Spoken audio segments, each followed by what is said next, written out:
Don't, it still hurts there. Her voice tore out of her like a broken nail, thin and shaking, carried by the hot summer wind. Caleb McCree froze on one knee, his hands hovering where he knew he should not be, yet knowing he had to be close if she was going to live. The woman lay face down in the dead grass, her dress torn and filthy, her body trembling as if the ground itself had betrayed her. His shadow fell over her, broad and heavy. The kind of shadow that once meant safety to him and now meant terror to her. She tried to crawl away, fingers digging into dust and straw, every movement sending sharp pain through her hips and upper thighs. Her breath hitched when he reached for his coat, and she flinched as if the fabric itself meant another hand where it did not belong. "Don't," she whispered again. "Weaker now, it still hurts there." To anyone watching, it would have looked wrong. A big, grey-bearded rancher kneeling behind a young woman half-broken in the grass. Caleb knew exactly how it looked, and he hated that the world had shaped itself this way. He eased his coat over her back, slow and careful, giving her cover from the open sky. His hands never touched bare skin. Blood had dried along her leg, not fresh now, dried hard from hours in the sun, dark and angry. Proof of something rough and recent. He spoke low, his voice rough from years of dust and silence. "I ain't going to hurt you." Every word measured, every breath controlled. She did not answer. Her shoulders shook, and a sound came out of her that was not a sob, but something closer to an animal caught in wire. Caleb reached into his saddlebag, pulling out clean cloth and a small tin of water. He moved slow enough that even the grass seemed to wait. When he shifted closer, she stiffened again, pain flashing across her face as her hips moved even an inch. That was when he saw it clearly, the bruising along her side. The way her body protected itself without her asking it to. This was someone dragged until pain became the only language left. Something old and dangerous stirred in Caleb's chest, a piece of himself he had buried with other bad memories. He set the cloth on the ground where she could see it, then backed his hands away. "You do it," he said softly. "I'll tell you how." Her head turned just enough for one eye to find him, wide and glassy, searching for the lie she expected. When he did not move closer, when he stayed exactly where he was, something in her cracked. She reached for the cloth with shaking fingers, every inch of movement costing her. As she pressed it to her side, a sharp cry escaped her, and she bit down on her lip hard enough to draw blood. Caleb looked away on purpose, staring at the horizon where red rock rose from the land like broken teeth. He talked to keep her grounded, to keep her here. "Name's Caleb," he said, steady and plain. "I run cattle not far from here." She swallowed, then whispered, "Eliza." A fly buzzed between them, bold and careless, and Caleb waved it off without thinking. The heat pressed in, thick and suffocating, and he knew she could not stay out here much longer. When she tried to shift again, pain seized her, and her hand clenched in the grass. "It still hurts," she said, quieter now, like an apology. "Everywhere there." Caleb nodded once, even though she could not see it. "I know," he said, because it was the only honest thing he had. He poured a little water onto the cloth, sliding it closer with the toe of his boot, never crossing the line she had drawn as she cleaned herself as best she could. Tears ran down her face and disappeared into the dust. That was when she whispered a name, barely more than air. "Wade." Caleb's eyes hardened. Names mattered out here, and that one did not sound like a man who feared God or law. Before he could ask, Hoofbeats carried faint across the plain, distant but real. Eliza heard them too, her body tensed, panic snapping back into her like a whip. "He'll find me," she said, terror sharpening her voice. "He always does." Caleb rose slowly, scanning the land. The summer wind shifted, bringing with it the smell of sweat, leather, and horses that did not belong to him. He looked down at Eliza, small and broken in the grass, and understood something final. Helping her would cost him peace. Walking away would cost her life. He knelt again, careful and deliberate, making a choice he knew would follow him to his grave. "I ain't leaving you," he said, firm now. "Not today." Caleb lifted Eliza the only way he could, slow and careful. One arm slid beneath her shoulders, the other braced under her knees. He made sure his hands stayed where fear would not turn into panic. She was lighter than she should have been, all bone and shaking muscle, like someone who had not eaten right in a long time. The hoofbeats faded behind them as he carried her to the shade of his horse. He tied the reins low and steady so the animal would not spook. The horse stood calm, ears flicking, as if it understood this was not a day for mistakes. "Got a place not far," Caleb said, plain and easy. "Water, shade, and a roof that don't leak much." Eliza nodded once, barely. When he set her down against the saddle, she winced hard, hands gripping the leather until her knuckles went white. "I know," Caleb said quietly, without being asked. "I know it hurts." They moved slow across the plain, the horse walking easy. Caleb led by the reins so she would not feel every step. The sun slid lower, still hot, but less cruel now. By the time his ranch came into view, a low spread of weathered wood and wire near Kayenta, Eliza was trembling again, not just from pain. This was the part where people got handed back. This was the part where lies caught up. Caleb saw it in her face and chose his words carefully. "You stay as long as you need," he said. "No one gets you without you saying so." At the ranch, he settled her on a narrow bed by the window. Curtains were pulled to keep the heat out. He set water within reach, then stepped back, giving her space like a man who had learned the cost of crossing lines. Eliza watched him with one eye open, every move judged, every breath counted. He washed his hands slow at the basin, letting her hear the water, letting her see he was not in a hurry. "Rule here," he said, turning away from her while he spoke. "Door stays cracked. I don't touch unless you ask, and if you want me gone, I go." That earned him a look, sharp and confused. Most men did not offer exits. Night came thick and quiet. Crickets filled the dark, and the wind pushed dust against the walls. Eliza slept in pieces, waking with sharp breaths, hands flying up to protect herself before she remembered where she was. Each time, Caleb stayed where he was, seated by the table, cleaning tack that did not need cleaning. In the morning, he found fresh tracks near the water trough. 2 horses, shod, recent, someone had been asking around. He did not tell Eliza right away. Instead, he fixed coffee, weak and bitter, and left it on the table with bread and a little dried meat. She ate slow, watching him like a stray cat, deciding whether to bolt.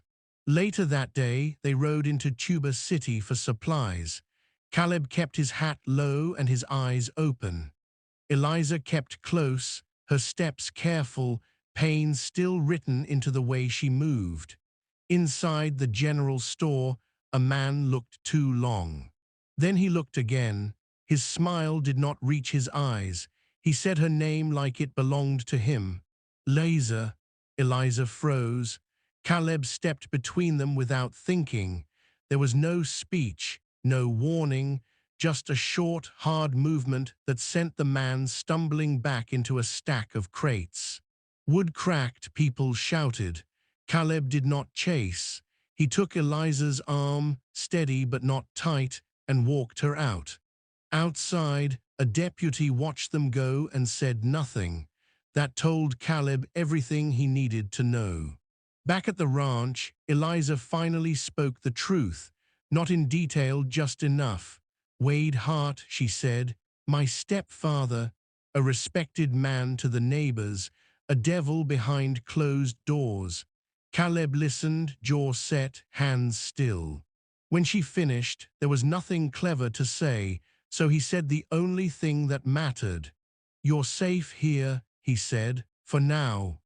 That night, the wind carried the sound of distant riders, not close enough to see, close enough to warn. Caleb stood on the porch, rifle resting against the rail, coffee gone cold in his hand.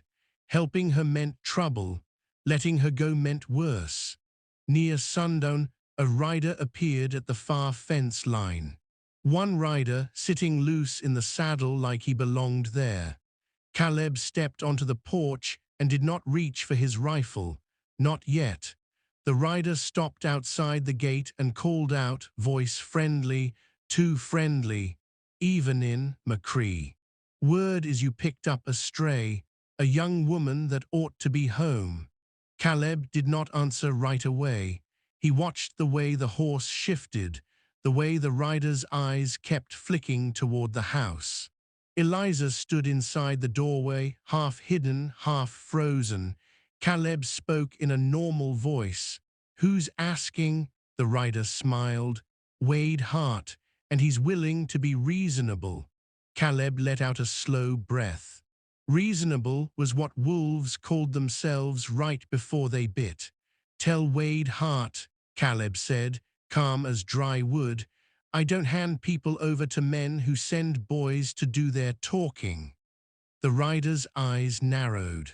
He glanced again at the doorway, and that glance told Caleb something new.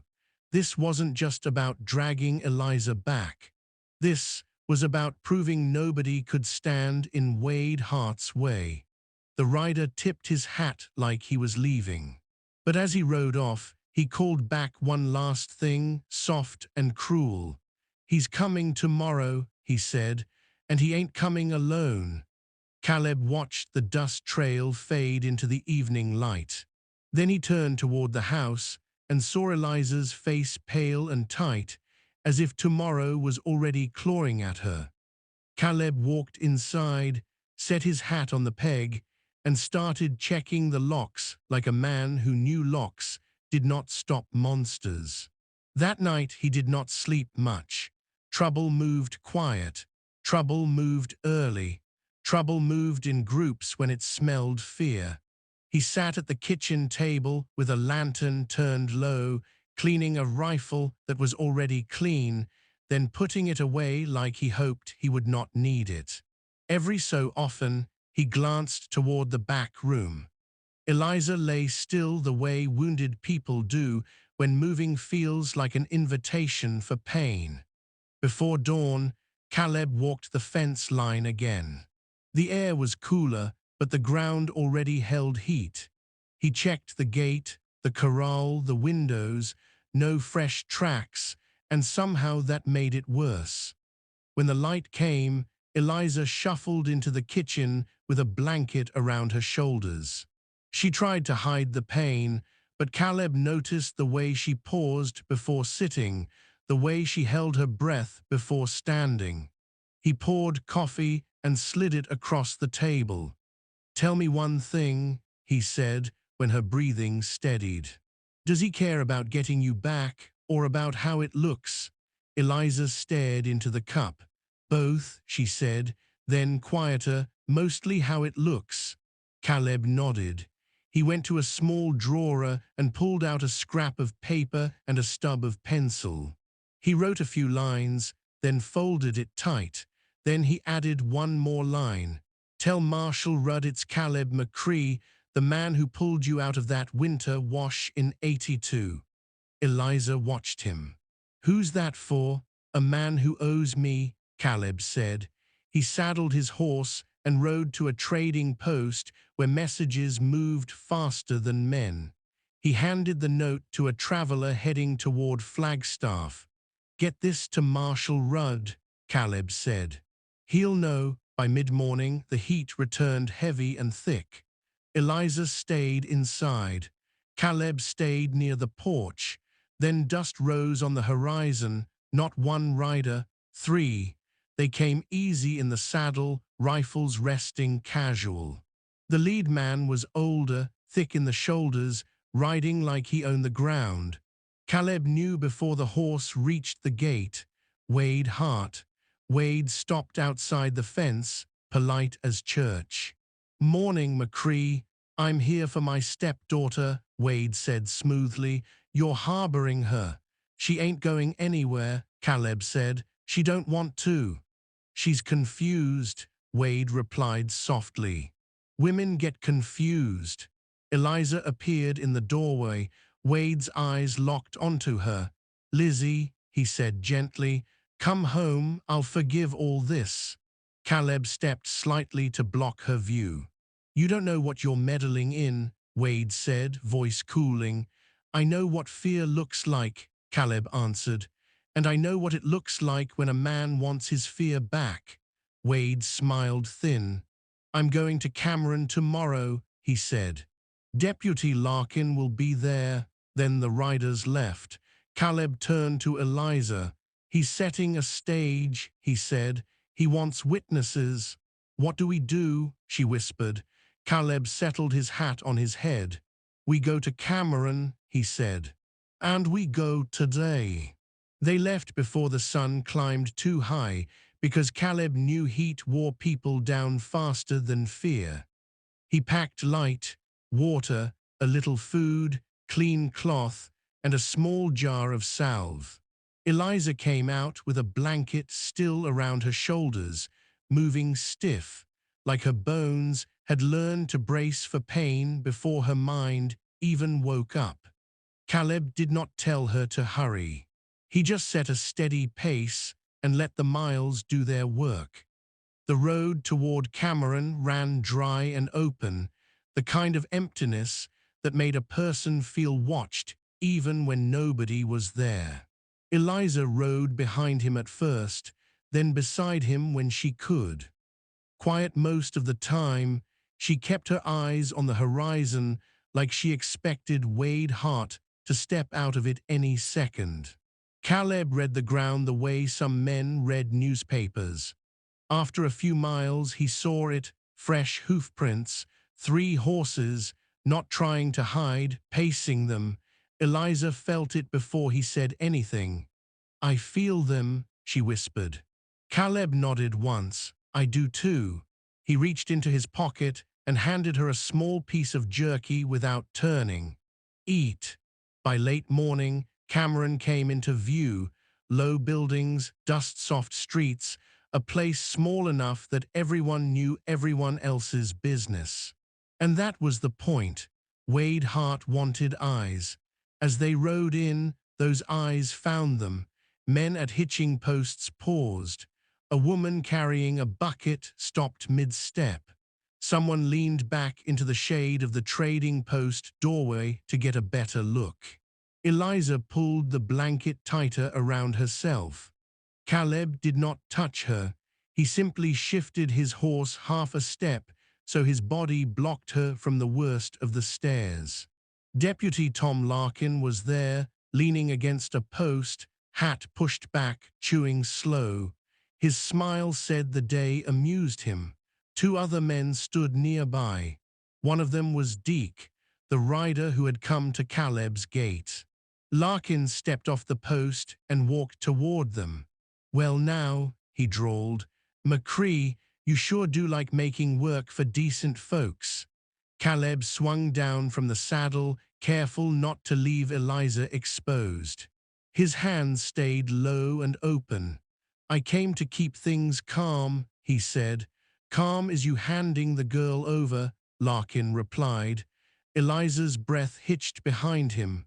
"You can ask her what she wants," Caleb said evenly. Larkin's eyes slid past Caleb straight to Eliza. Well, he said, that sounds fair. Eliza stared at him like he was a snake in church. Her mouth opened, then closed. Fear pressed hard at her throat. Caleb shifted half a step, just enough to let her be seen without leaving her alone. You don't owe anybody a speech, he said quietly. One word is enough. Eliza swallowed. No, the word dropped into the street like a stone into still water. Heads turned, boots scraped. Someone looked down. Larkin's smile thinned. She's confused. Funny, Caleb said. She sounded clear. Deke stepped forward, impatience on him now. He raised a hand toward Eliza, not touching, but close enough to make her flinch. That flinch was all Larkin needed. There, Larkin said, she's scared. She needs to go home. She's scared of you, Caleb replied, and the men you stand with. Larkin stepped closer, lowering his voice like he was offering advice. You're old enough to know how this works. Walk away, keep your ranch. Nobody gets hurt. Caleb almost laughed, because that was the most honest thing Larkin had said all day. Then Larkin reached for Caleb's arm. Caleb twisted away, but the movement brought him chest to chest with Deke. Deke shoved him hard. Caleb stumbled, caught himself, then came back with one short, hard punch to the ribs, the kind that stole breath without breaking bones. Deke folded with a grunt. The crowd gasped. Larkin's hand went to his gun. Halfway out, not pointing yet, just letting the metal speak. The street went dead quiet. Caleb lifted both hands again, breathing steady. Stay with your horse, he said without turning. Don't run. Larkin stepped closer, voice low and ugly. Now you just made this easy. And that was when a rider came in fast from the far edge of town. Dust rolled behind him like a warning flag. The rider pulled up hard, swung down, and the street felt different the second his boots hit the ground. You could see it in Larkin's eyes, that flicker that said this wasn't his town anymore. The man was lean and sun-worn, carrying a badge that didn't look like it came from a local pocket. Marshal Rudd. Rudd took in the scene in one sweep. Deke bent over, Larkin's hand near his gun, Eliza tight behind her horse. Who's the young woman? Rudd asked, calm and steady. And who's speaking for her? Eliza's throat tightened, but this time she stepped forward. My name's Eliza Hart, she said, and I speak for myself. The air shifted. Rudd nodded once, like he recognized courage when he saw it. He looked at Larkin. You got a warrant? Silence answered. No, Larkin muttered. Rudd turned back to Eliza. Do you want to go with Wade Hart? No. Do you want protection? Yes. That was enough. She rides with me, Rudd said. Larkin's face tightened. You don't know Wade Hart. I know men like him, Rudd replied. Plenty. Rudd didn't make a show of it. He took statements. He told people to stay put, and somehow they did. Before sunset, Rudd escorted Eliza out of Cameron. Caleb rode a little behind them, close enough to help, far enough to let her breathe. After a while, Eliza looked back at him. For the first time, her eyes held something other than fear. A question. You don't owe me trust, Caleb said. You just keep going, she nodded. And as the dust settled behind them, Caleb understood something that would stay with him the rest of his life. Sometimes the bravest thing a person can do isn't fight. Sometimes it's standing still and saying one clear word when the whole world wants you silent. Wade Hart would not take humiliation easy. Trouble like that didn't die quiet. But for that day, on that road, fear lost its hold. And that was enough.